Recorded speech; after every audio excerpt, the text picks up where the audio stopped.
Hi everybody, welcome to another episode of On Air with Owen, and I'm joined today by Rebecca Drew. Rebecca is the EMEA Sales Leader at Vidyard. I've met Rebecca a couple of times at a few events, and we've been talking for a while, and I'm delighted to have her on the show today. First and foremost, Rebecca, welcome and thank you for joining us. How are you?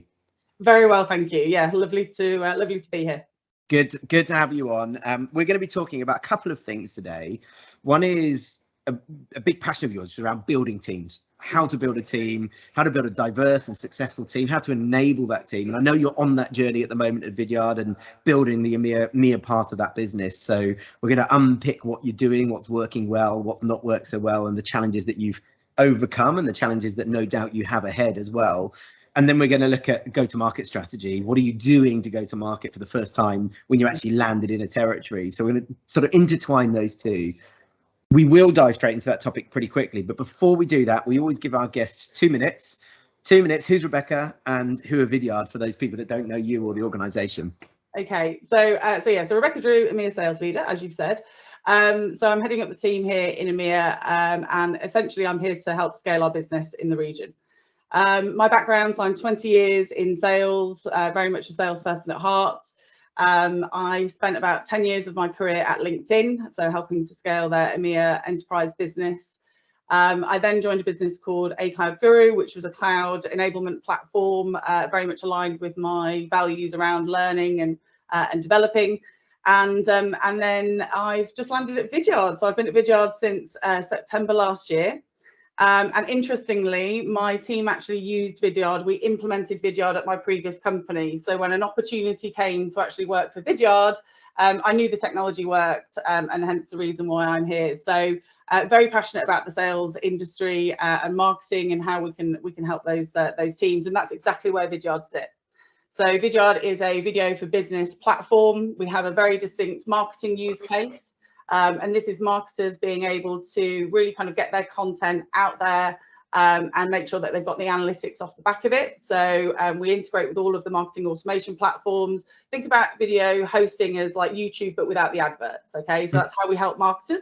And then on the sales use case, which is now about 80% of what we do, this is helping salespeople essentially to sell better with video. So asynchronous video. It's about how do you get your message out there? How do you stand out from the crowd? Not just from prospecting, because everyone associates, okay, well, it's great from a prospecting perspective, but actually video can be used throughout the sales process. So from prospecting to proposals to post-sale and all the other, kind of customer success type roles, anything client facing, basically. It's about how do you engage and communicate with your clients with video. Thank you. Well done. Right in time as well. Congratulations. So let's just, I just want to understand the journey. So you landed in Vidyard in September. Yeah. What was the state of Vidyard? So you were first feet on the ground in EMEA? No, so we've had boots on the ground now for about 18 months. Okay. So the team has been sort of growing behind the scenes. Fantastic hire. We've hired a gentleman called Yaniv, who's been phenomenal. He's built up a really great partner network here in EMEA. We've hired some account executives, and then when I joined, we essentially looked to scale the team. So it sounds very dramatic, but we've doubled the team in the time that I've been here. We've now got 10 people in EMEA, which is fantastic. And now it's all about executing. So we've got the right people on the bus, and it's about how do we now get that message out there to the market. And what's the size of the organisation outside of EMEA? Yeah, so we've got about 350 people globally. We're headquartered out in Canada. So we've got a few people outside of Canada. So we've actually got one person out in APAC, about 10 people in EMEA, but the rest is Canada and North America. Fantastic. Well, it just gives us a good sense of what you're playing with and what you're working with at the moment. So if we look at your time since September, as soon as I asked you topic, what do you want to talk about? What can we share? What can we dig into? You said building teams, like straight out there. So obviously something you're really passionate about. That's clearly something you're attacking now. Yeah. You've gone from 5 to 10 people. What are the things that you're thinking about as you build the team? What are your sort of big priorities and things that are really important to you? Yeah, so I look for 4 things when I'm hiring. So I look for curiosity. So people who have a natural curiosity about them. So that's one of the first things. The second thing is about coachability. So how coachable are they? How much are they, like willing to and open to coaching, personal development. I think about commitment. So that's not working long hours at all. A lot of people think, oh, that's, kind of like really, burning the midnight oil. It's not. It's a commitment to themselves and to the team and to our clients as well. So I talk about commitment. And then the final thing is collaborative. So when you're building and scaling a business, it's about how do we work together as, the team probably laugh because I'm always talking about #1team.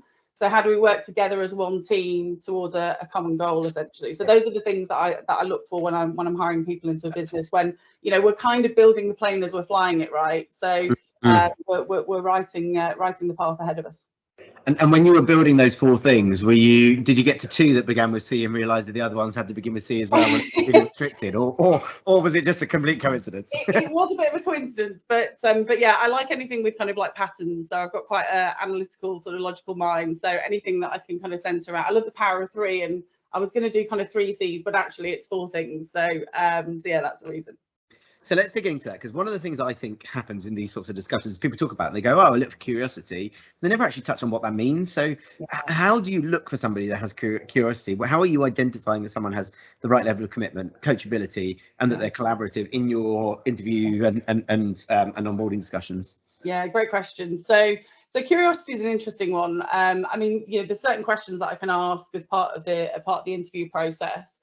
I always like to think about how they have thought about finding a solution to a problem, like to a challenge that they've been facing. And the big acid test when it comes to curiosity is, I usually, in my interviews, it's quite relatively informal for the first stage, but I'll always leave a good kind of 15-20 minutes at the end of the interview for them to ask me questions. Yeah. And if people haven't got any questions prepared, it breaks my heart sometimes, because I meet great people, but then they don't have any questions, and I'm like, you've got an opportunity to sit down and learn everything that you could possibly learn about the business, and they don't have those questions prepared, or there's some of those kind of like those stock questions that you get asked. So that's a real kind of like test for me, about how curious are they about the business and about where the business is going and how we're operating at the moment, and what some of the opportunities are.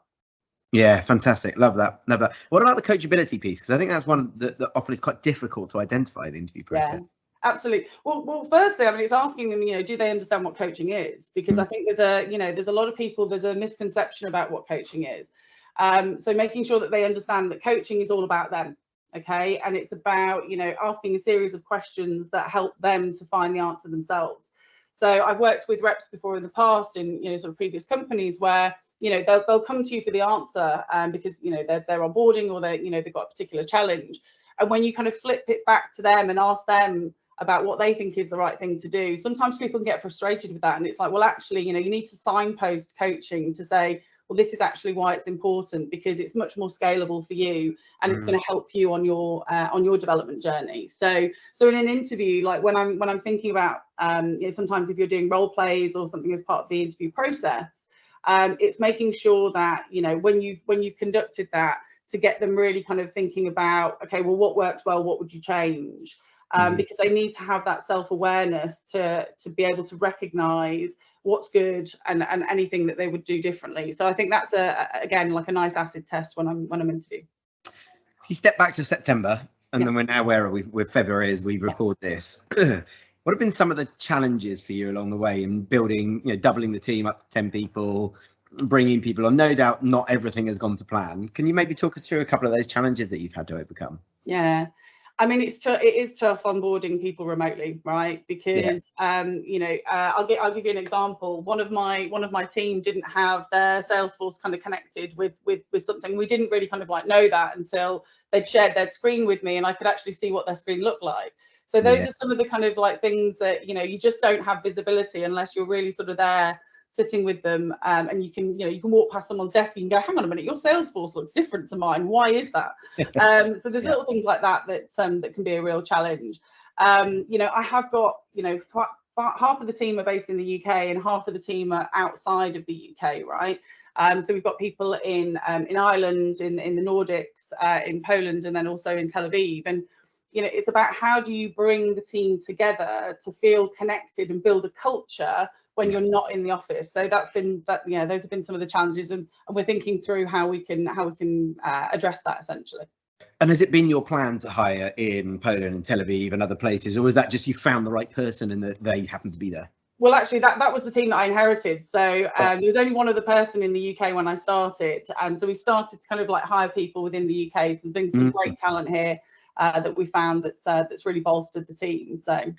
So given one of your C's was being collaborative, being collaborative, I wrote them down to make sure I didn't forget them.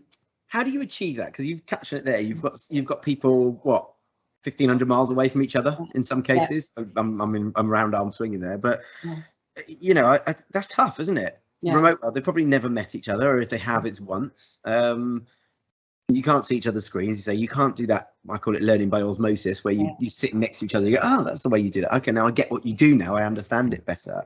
How are you going about achieving that connection between people? Yeah, so we have 3 huddles a week, what we call our kind of Euroyard huddle, because obviously it's Vidyard, so it's Euroyard. So we have 3 huddles a week. On a Monday, it's about getting the team together. It's very much like a sales meeting, an op review, talking through the deals that we've got in pipeline, and any kind of like headline information that the team need. On a Wednesday, we do manager-led enablement. So this is like, this is feedback from the team of what they feel they need to be more successful. But then also what we're observing as leaders when we're on those calls with the team. So what are the things that the whole team need help with? And then on a Friday, we actually have team-led enablement, which is brilliant. So this is where a member of the team will share something that's working really, really well for them. And I think it's just creating that sort of culture where it's okay to ask questions, it's okay to not know something. And when you actually do find something, you have that eureka moment, or something happens and you're like, oh my God, like this is just like been a game changer for me. It's making sure that the team are encouraged to share that across the team, so that everyone kind of like learns and gets better, basically. So and then we're also thinking about, I actually had the pleasure of meeting some of the team. We attended Web Summit back at the end of last year, and we got the team together in person, which was just brilliant. And we're looking to do something again in Q4. So our Q4 is February to April. So we're looking to do something centered around an in-person event where we can get the team in and do some fun stuff together. You've mentioned enablement a couple of times. Yeah, I'm going to pick out a couple of bits that I've heard. You do your team-led enablement discussions. You've talked about coachability and coaching, manager-led enablement. We've lost that ability to learn from each other organically, and certainly if you've got a team spread around Europe, potentially that's permanently. What are the things that you're doing outside of those things you've touched on to make sure that people have got the tools, the opportunity to learn, the processes in place to get better at their role, despite the fact that you're not having those, what do people call it, the water cooler conversations, pick up things that you wouldn't otherwise see?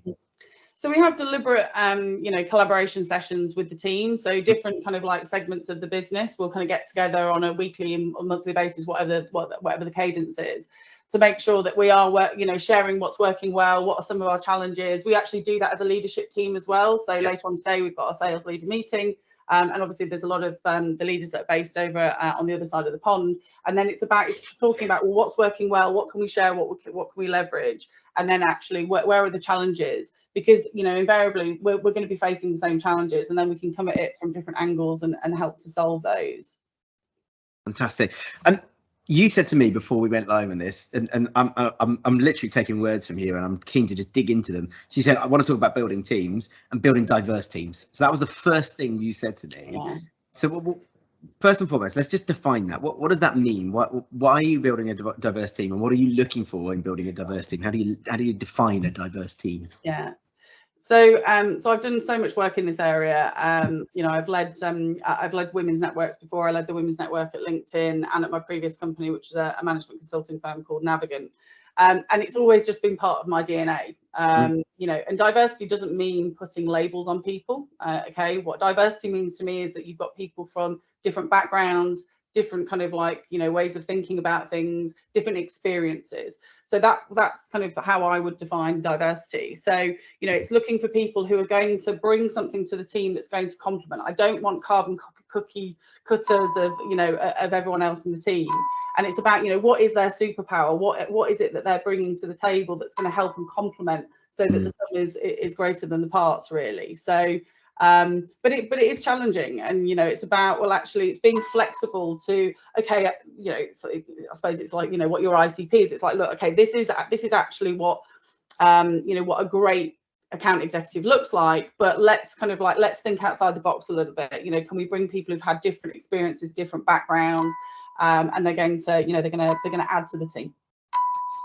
So I think that's really interesting, because the diversity piece that you hear from, I'm going to say the average person, maybe that's unfair, I don't know, is I've got somebody from this country and somebody from that country, or I've got a good split of male and female, or I've got a good split of race or of ages, or whatever it might be. And it's interesting, you talked about the label there, and your point is that it's not about having a mix of labels of that person, that it's about the mentality, the ideas, the experience, the approach that needs diversity, which, okay, having people of different genders, different ages, different races will naturally bring some of that, but it doesn't have to be that. It's about the way that we think. Yeah, and that to me is really what's the most important thing. So like I say, it's not sitting there with a quota and saying, okay, well, we need like these people who look like this and these people who look like that. It's not about that at all. It's about kind of like bringing people who think differently and have different experiences. That to me is what diversity is. And invariably, because of, you know, if you have that mindset, then you will have a diverse team, as it's you know, yeah. In your experience and or opinion, what happens if you don't have enough diversity in a team? Oh, so I mean, I have worked in, you know, businesses and organizations, you know, 20 years in sales. It hasn't always been, you know, front of mind or something that businesses have prioritized. It becomes quite stale, quite frankly. And, you know, it's the same people talking about the same things. You know, the businesses are less agile, in my opinion. You know, there's a bit of an echo chamber of, you know, people who have their own biases, and it's I think it's bad for business, quite frankly. You know, and I've seen that in action. It comes down to having people to challenge your way of thinking, not getting stuck in the bubble, doesn't it? And you know, the bubble can be a 1-person bubble, or it can be a 50-person bubble. If you're all the same way of thinking with the same set of experiences, then how many times do we hear around a boardroom table, yeah, we tried that before, it didn't work? Well, hang on a second, you tried that 10 years ago in a different market, in a different way, you know, but new ideas, fresh approaches, different angles will bring a yeah but type of conversation. And I think that's a really interesting point. And when you're in that, you know, storming phase of building a team, rather than the norming and performing, there's a pattern one, you'll like that one. You know, I think that's so important, isn't it, that you don't just go in a one directional 100-mile-an-hour forward with our original plan, but that you've got the ability to adapt it and move it as you go, because no doubt what you thought would look right in September is already being challenged and is already looking a bit different, and the plan is changing and evolving as you go. And it's that ability to move with it and be flexible. But if you're not getting asked the right questions, if you've got the people around you saying, yeah, but what if, how about we, have you considered, you're just never going to ask yourself those questions enough, are you?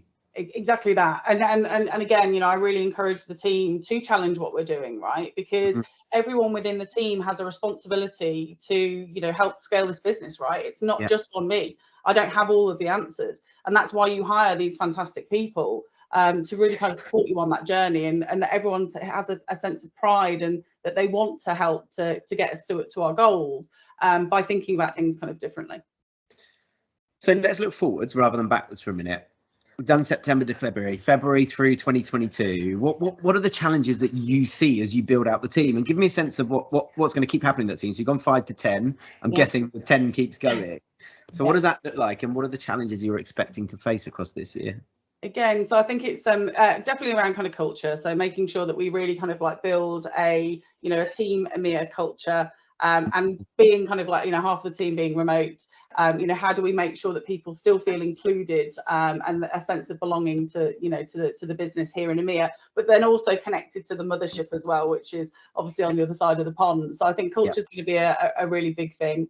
I think making sure that we are really kind of like educating the market, okay? Because there's a lot of people. I mean, there's tens of thousands of people that are using Vidyard for free. We have a product-led growth model. So there's tens of thousands of people in EMEA that are using Vidyard for free, which is fantastic. So we see all the leading indicators are really positive. Like more people are using it, more people are getting value out of it. So it's about how do we then help clients on that journey to, okay, great. So you're using the free tool. Okay, you've got some value, but then how do we take you to the next level? How do we kind of like take you to where you need to be and really have that kind of like impact that you can then attribute back to the business around the benefits that you're getting. So I think that's going to be a real key thing. The other thing as well is about how we work with our partners, because we haven't got a lot of people in EMEA. Obviously we're growing all the time, but it's about how do we work with specific partners who can help us to amplify that message essentially. So those are some of the things that I'm thinking through, and obviously trying to get the team together as well and kind of like gel and bond as much as we can. You talked about culture. I've seen it where culture goes from 10 people looking a certain way to 25 people looking a very different way to 50 people looking completely different. And I think talk a lot about the evolution of culture and the DNA underneath it. The platform on which you build your culture can't change, should stay consistent, but the way that you do it in the day-to-day has to change, because you can't do what with 50 people what you did with 10 people. How I'm keen to understand how similar your culture that you're building in EMEA is to the one that's over head office Canada, North America, or how much do you think it's more of a subculture? And what are you expecting to change between now and end of the year when you may have another 10, 20 people, whatever the number is? So for me, I think culture comes back to what are the values? Okay, what are the values of the business, and how does everyone kind of like align with those? And if you've hired right, you've got people who are aligned to those values. So I think that's really, really important. The other thing that we're doing actually, and we're doing it tomorrow with the team, is we're actually doing a specific EMEA session around our kind of like values, our personal goals, like what are some of the things that we want to be remembered for, and what are some of the things that we want to show up as. So we're doing that exercise. Each of the teams kind of presenting that back tomorrow morning, and then we'll build on that to really kind of say, right, okay, well actually this is who Team EMEA are, or these are the individuals, and this is what our collective kind of culture looks like. But always keeping kind of like mindful that we are part of the wider organisation, and making sure that we've got those connections back to, like I say, the mothership. With the team over there. So we talked a bit about building a team. We also want to talk about go-to-market strategy. So you've landed in EMEA. You've already touched on the fact that you're only so big in people. You've got to look at the partner network and amplifying the message through there. So when you landed in September, what are the things you were thinking about? What are your go-to strategies? What are you thinking is going to be a short-term win, and what were you looking at starting that you knew would be a long-term win for you? So first order of business was hire some people. So obviously get the right people in the door, make sure that they are they're onboarded and they're set up for success. Have they got the right tools? Have they got everything that they need to be successful? The second piece is about actually building on the success that's gone before, right? So like I say, I was the first boots on the ground. We've had operations here in EMEA for a couple of years now. So it's like, well, actually, what's worked really, really well? How do we then sort of build on that? How do we get that sort of, that engine really running? And we kind of split our business into emerging and commercial. So emerging is everything less than 200 employees, and then commercial is 200 plus, and then that's kind of broken down into SMB, mid-market, and enterprise. So it's really about building on what's gone before, what has been successful. Let's make sure that we don't break that. Let's make sure that keeps coming in.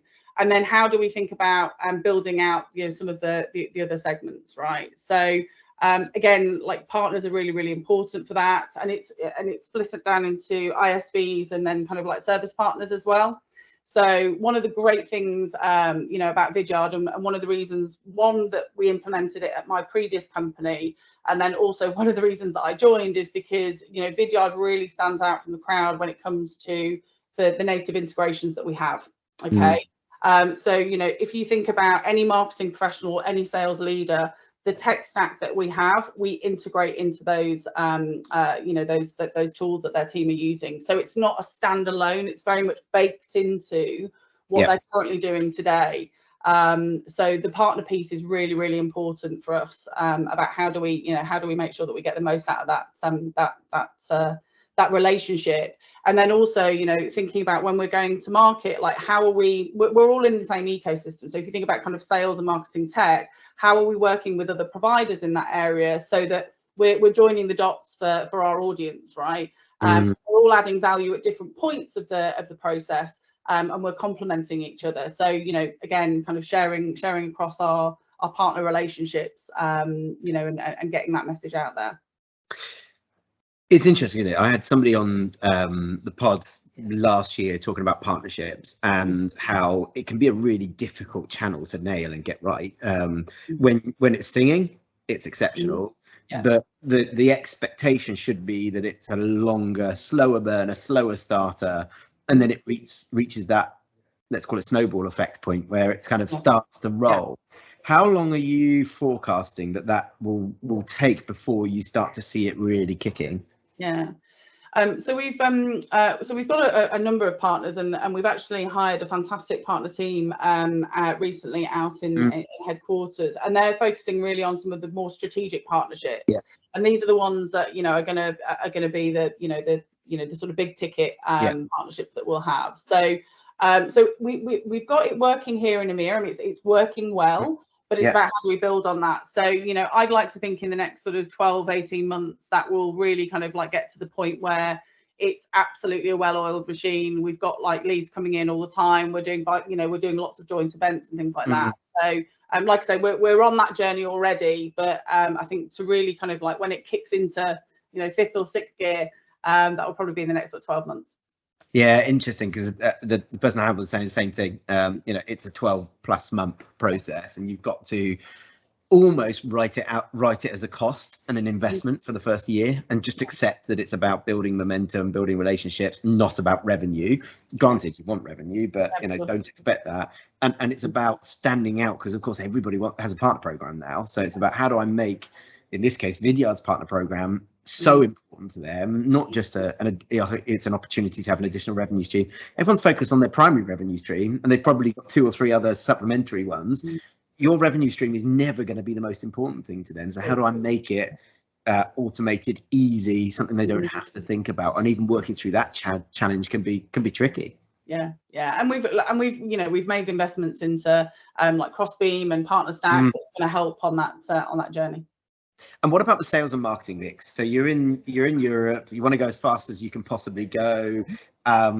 You've got to focus on brand, on marketing, creating demand, content, and you've got to focus on, let's face it, human-based sales, or getting out, having conversations, going to networking events where we've met, all that kind of stuff, and going and talking to people and creating opportunities, not necessarily through brand, but through discovery. How much of your focus is on each of those?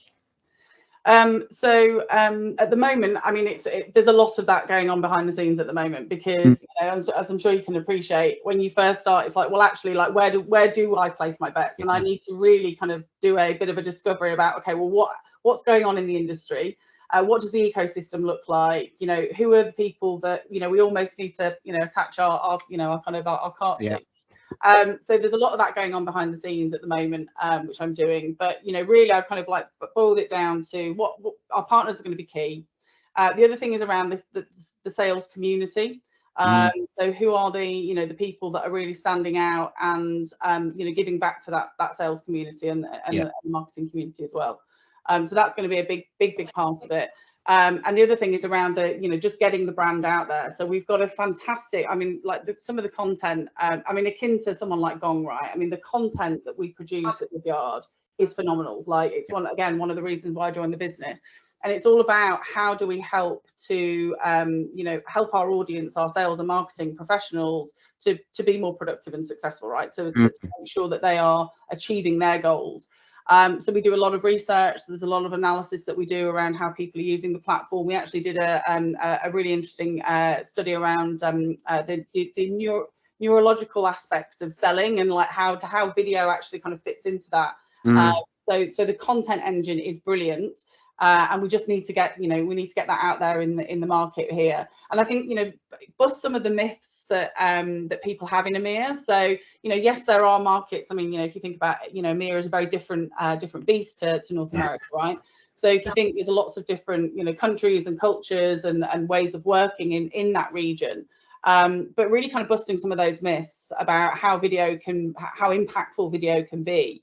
Now, our primary focus is kind of UK and Benelux, Nordics, kind of Israel are going to be key markets for us initially. But then what will happen is you'll see that markets will start to then pop in different sort of regions. So it's about, focusing on the core right now, make sure that we've got some real good stories under our belt, and we've got some great, clients that are, really getting lots of value from the platform. And then how do we then extrapolate that out to other regions, essentially?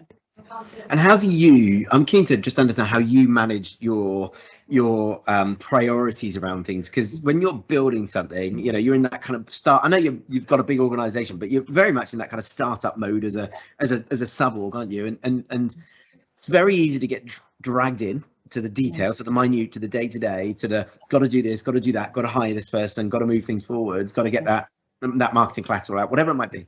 But also you've got to be focused on the strategic, and you put too much into one, you forget about the day-to-day and you're not moving fast enough. You put too much into day-to-day, you lose track of direction, you don't get to where you want to be. How do you balance your focus and your time? Because it must be full on. Yeah.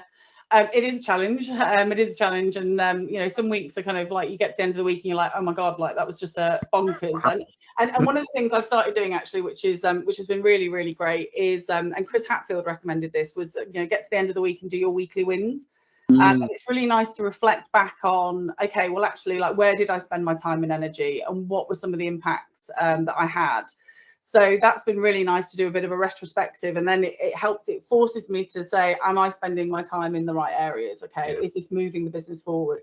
So usually how I think about it is about a third of my time is, I'll put it into percentages. So about 30% of my time is with the team. So making sure that the team have got everything that they need, that I'm coaching, we're doing one-to-ones, we're doing enablement, all that good stuff. About my third of my time, or another 30%, is really about the clients. Okay, so about how am I listening to what's going on in the market, what are the conversations that we're having with clients, keeping my finger on the pulse with what's going on from that perspective. Another 30% is all about the brand, okay, and it's the brand and the process and the operation side, like how do we get this kind of engine really working. And then the final sort of 10% is those venture bet strategic things, which is like, what, actually let's really think outside the box here. What can we do that could be different, that could really impact the business. So that's usually, as a rough kind of like estimate, I think if I'm doing all of those things, I'm doing the right things. And they say that the greatest leaders are people that surround themselves with people who are better than them at certain things, and who are, again, back to your point about diversity, who bring a different idea and a different story. I'm guessing that part of that 5 that you've hired this year, or however many you've brought in, has been, you've got your curiosity, commitment, coachability and collaborative, but you're also looking for people who can elevate and push things forwards and challenge you. And going forwards, I'm guessing that's going to be a key point, is how do I surround myself with the best leaders, the people that I can delegate to, the people that I can trust, because you get beyond the point where you can do everything. And I'm guessing if you're not there already, you're going to get there pretty soon. Yeah, exactly. So yeah, I couldn't agree more. And it is about hiring those people that can up level us, right? It's about how do we level up as a business and as a team. So I also think it's about being comfortable in your own skin as well, and making sure that you can delegate effectively, and working with really kind of like championing and like celebrate and elevate the things that people are doing that is maybe not my speciality, right? It's not something that is my comfort zone. So whilst I'm always kind of like challenging myself, it's being able to recognize, okay, actually this is best suited with this person, and this is their kind of like their superpower, this is what they're great at, so let's make sure that they're we're really getting the most out of those individuals. So we connect as a sales leader. I also have mentors outside of the business as well that I work with. I mentor people as well, so that's always very good to have all those things in place, because I think it kind of gives you outside of your own universe, your own kind of like bubble. It's really important to make sure that you've got your finger on the pulse of what's going on outside the organization as well. 100%. Good stuff. Well, look, Rebecca, thank you, because I think it's really interesting just hearing about the journey that you're on and the things that all the way you're attacking it and the things that you're thinking about. And no doubt there are people listening to this that are about to go into new territories, build a new team, whatever it might be. And there's some great points and some great takeaways from there. It would be unfair to get you on here and not give you the chance to pitch Vidyard. Tell us who it can help, how it can help them, and how they can get in touch with Vidyard or with you if they want to talk to you. Yeah. So look, I think I saw a stat, 82% of internet traffic is going to be video this year. Okay. It's huge, right? Video's not going anywhere. Okay. And, if you're a salesperson or a sales leader, it's about how do you stand out from the crowd? It's very, very noisy. I won't say the C word, but in the last 2 years, HubSpot have seen that emails have doubled. In the last 2 years, sales emails have doubled and response rates have gone down, right? So it's about how do you stand out from the crowd? How do you break through the noise? How do you get your message across in an authentic, genuine way that really engages with your buyer and meets them at the point of where they are? And then from a marketing perspective, it's about, if you're a marketing person, you're creating fantastic, great kind of like content, video content, but it's about how do you then justify that back to the business and say, well, actually, we can see that these people are the people that are watching the videos, and then we're going to put them into a nurture campaign and really kind of get the bang for the buck that you've invested in the video content, right? So that's essentially kind of how we're helping people. So if you're a sales leader, salesperson, or you're in marketing and you're doing anything with video, you're curious about how video can help, get in touch. I'm on LinkedIn. People can connect with me, and we can set up a conversation and see how we can help. And they can get in and start using Vidyard really easy, right? Exactly. I mean, it's free to use, right? So we have a free Chrome extension. That's how my team started using it at my previous company. We started using it for free. We were getting some great results, and we were like, hang on a minute, there's something here. We need to investigate this. And the reason why we went with Vidyard was, like I say, because we had all of those integrations. And as a sales leader, I was able to go into Salesforce and I was able to see, okay, well, actually, we know that the deals that have had video as part of their process have a much higher close rate. Okay, so it's about being able to then, attribute the efforts and the inputs that we're doing to the outcomes. And as soon as we started using Vidyard, all the stats went up and to the right, which is what you want as a sales leader. Indeed it is. Well, Rebecca, thank you so much for sharing. I hope that people go and check out Vidyard. It's a great tool. Really enjoyed having you on today. Thank you. Perfect. Thanks ever so much, Owen.